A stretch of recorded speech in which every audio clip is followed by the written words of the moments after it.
বাংলা নববর্ষের প্রথম দিনে মঙ্গল অনুষ্ঠান হয় রাজধানীর বনমালীপুর স্থিত রাম ঠাকুর মন্দিরে। এদিন বিশেষ পূজার্চনাও হয়।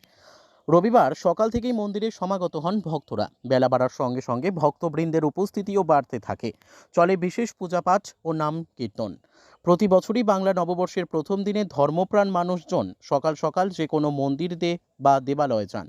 সুদীর্ঘকাল ধরেই এই পরম্পরা চলে আসছে। সবার প্রার্থনা একটাই, নতুন বছর যেন সুখ সমৃদ্ধি নিয়ে আসে। এই বনমালীপুর শ্রী শ্রী রাম ঠাকুর সেবা মন্দিরের পক্ষে প্রতি বৎসর একটি বৎসবরণ অনুষ্ঠান করি। মূল উদ্দেশ্য হচ্ছে গিয়ে যারা আজকে এই সনাতনী ভাবধারাতে অনুপ্রাণিত তাদেরকে নিয়ে সকালের একটি সুন্দর পরিবেশনা করার লক্ষ্যে আমাদের সাংস্কৃতিক বিভাগ থেকে একটি সাংস্কৃতিক অনুষ্ঠান করা হয়। রাজ্যের গুণীগিরি শিল্পীরা ঠাকুরকে গান শোনা, ভক্তদেরকে আনন্দ দেয়।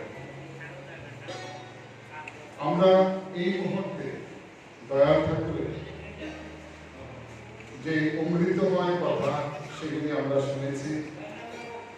আমি এই মন্দিরে দাঁড়িয়ে দয়াল ঠাকুরের শ্রীচরণে ওনার এই অমৃত বাণী দিয়ে আমাদের জীবনধারাকে অমৃতময় করার প্রার্থনা রাখছি সবার জন্য।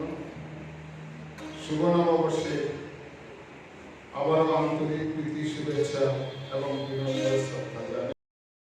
Bureau report, news tele Bharat.